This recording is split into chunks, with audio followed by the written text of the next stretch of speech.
Excited to talk to you about some of the weed control research that we've done this past year. And I'm going to talk a little bit about wild oat management and touch on some work in other crops as well.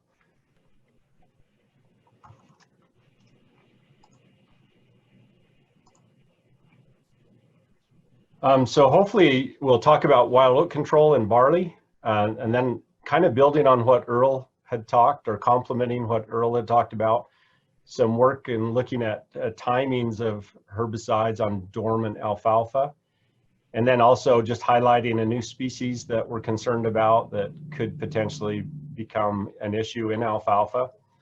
Then just touch on the fact that we have some weed control trials in corn and a new weed that you've heard about probably that we are concerned about moving into our corn production systems.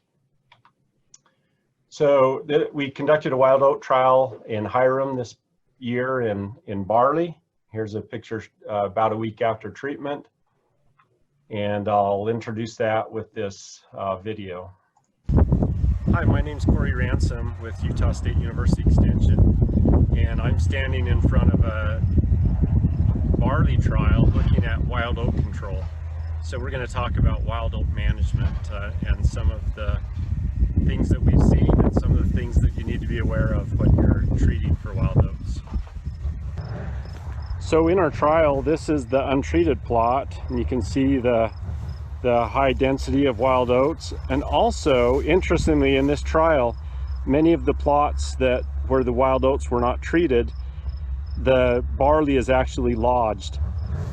And this next plot, then we can see a treatment where the wild oats were effectively controlled. You can see that the barley is still standing and that the heads are larger in size. This next treatment you can see is also very effective, and again, we even have still green heads here that are still developing and growing without competition from wild oat. Now in this plot you can see that many of the wild oats have been controlled, but there are quite a few that have escaped treatment. And many times what we see with grass control in wheat or barley is that if a wild oat herbicide is mixed with MCPA, we get some antagonism, and so the control with those treatments is less than in the treatments where it's applied alone.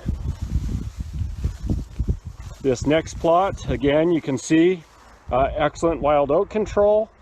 Looks pretty complete. And then our next treatment, what you can see here, there's some variation in the field, but again, a lot of the wild oats have survived the application. So this might be a plot where we have antagonism. And then a couple of other plots that are in this trial show really excellent wild oat control. You can see that in this location there are a lot of wild oats across the field, and that they have caused a lot of lodging to occur.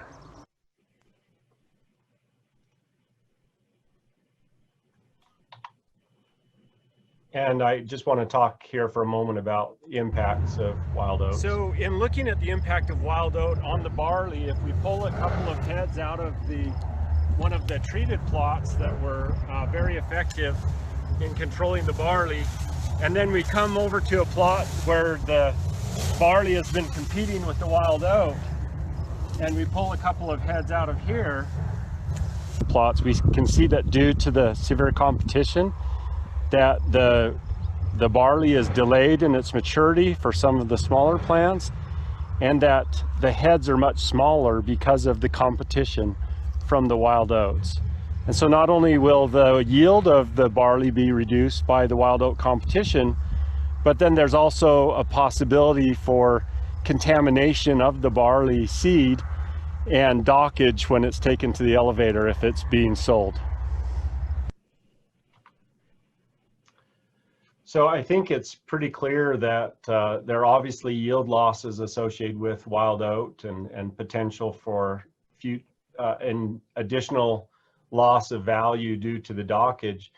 But also, if wild oat is uncontrolled, we can have an impact by increasing the seed bank. So when we go to establish maybe an alfalfa crop, that those wild oats could become problematic in the establishment year. They are utilizing, wild oats are utilizing the water and the fertilizer that we're applying to those fields. And so again, taking it away from our crop. And then I think in a real way, sometimes wild oats can cause a challenge with harvest. The lodging that we saw this year is going to really make it challenging to pick up that barley with the combine. We see that there's a lot of unevenness in the maturity, again, based on whether or not plants were under competition. And then just the fact that you're processing a lot of additional biomass that is not your crop causes some challenges. So I wanted to just show quickly the cost of the treatments in this trial.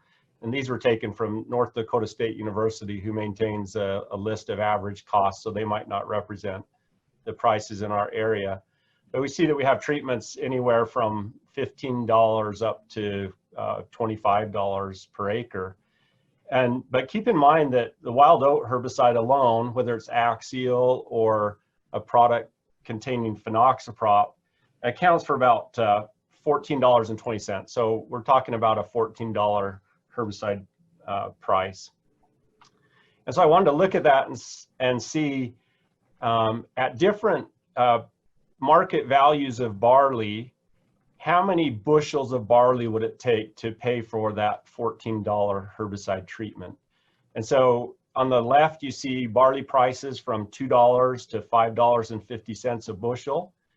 And then in the second column to the right, you see the number of bushels that would be required to cover that $14 investment by applying the herbicide.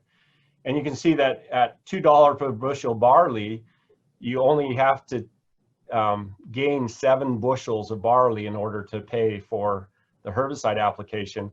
And then if the barley is more valuable, up to $5.50 a bushel, then we only need to gain an additional 2.5 bushels in order to pay for that herbicide. And so based on just our state average barley yields, you can see that at the low price, you would have to just have a 7.6% increase, and at the high value of barley, only a 2.8% increase.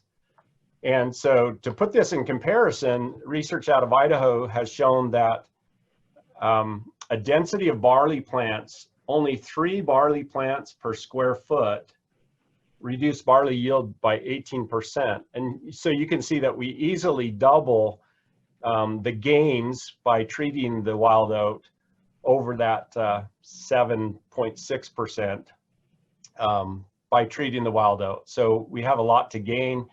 And in this case, the herbicide treatment definitely should pay back in an increase in yield. So some things to kind of wrap up this part of our work is MCPA appears to antagonize wolverine, but not axial. And again, it appears to be an interaction with the phenoxaprop, which is the wild oat herbicide in wolverine. It was interesting that axial star, which has the same amount of pinoxidin that is in axial, didn't do a good job. And so I don't know if that's the fluroxapyr or the starane that's in that is causing it not to be as productive.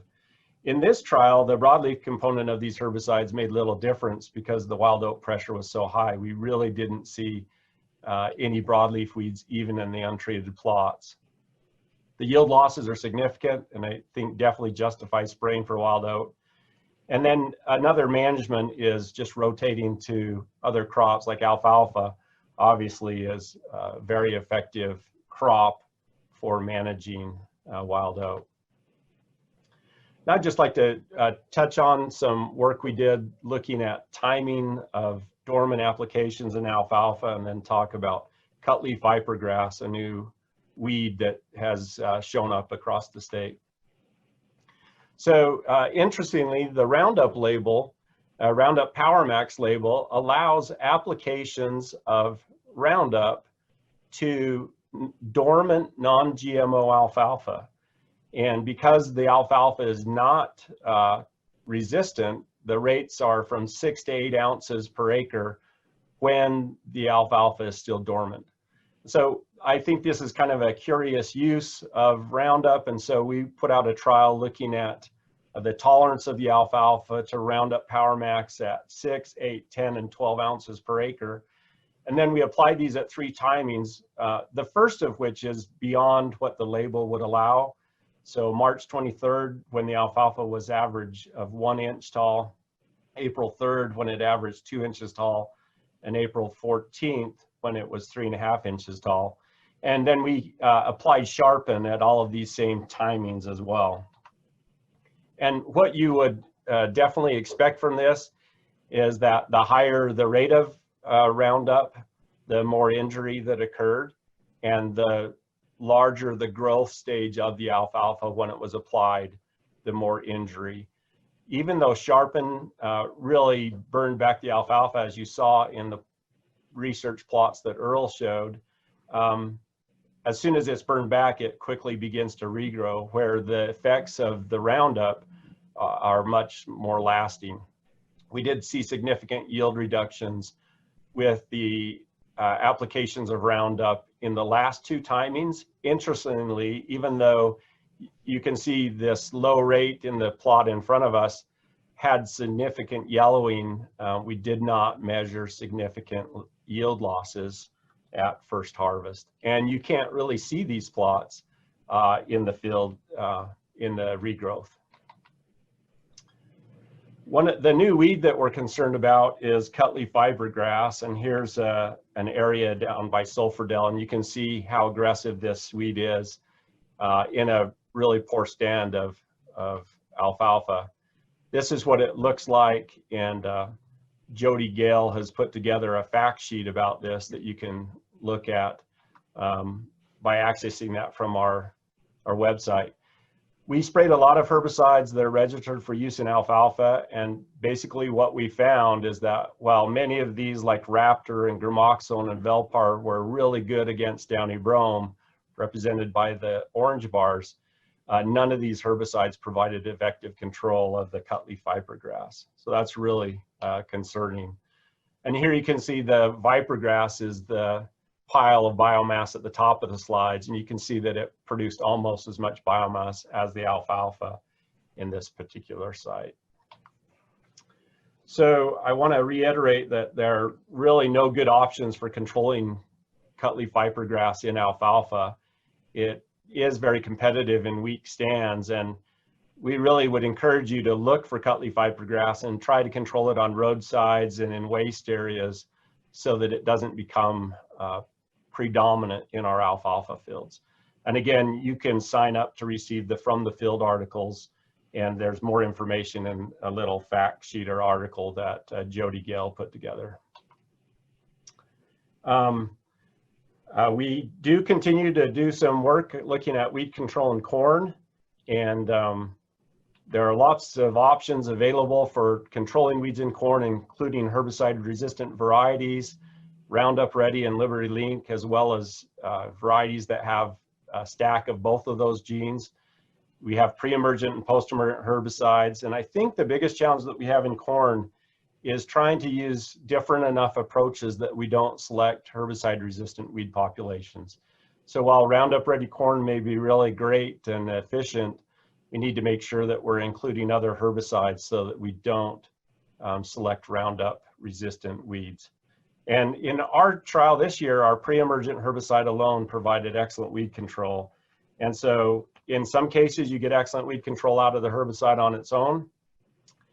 And in a really wet spring, that pre-emergent herbicide can keep those weeds suppressed if you get weather that doesn't allow timely application of a post-emergent herbicide. And so you may consider how you could include some pre-emergent treatments with your post treatments. And I won't show this little video, but you can obviously see the untreated plot here with heavy competition from weeds. It's lacking nitrogen and water, and the treated plot just next to it is growing very well with complete weed control. And then I'd like to end on this. Many of you have also seen this, but we did have a report of Palmer amaranth last year. Earl Creech and I went out and verified that that's what it is. It's fairly unique compared to the other pigweeds. It is aggressive, it's prolific, and it already is known to be resistant to herbicides. And so if you see this, we'd sure like to know that and come out and verify it. And I think that's the most of my time, so I'll stop there.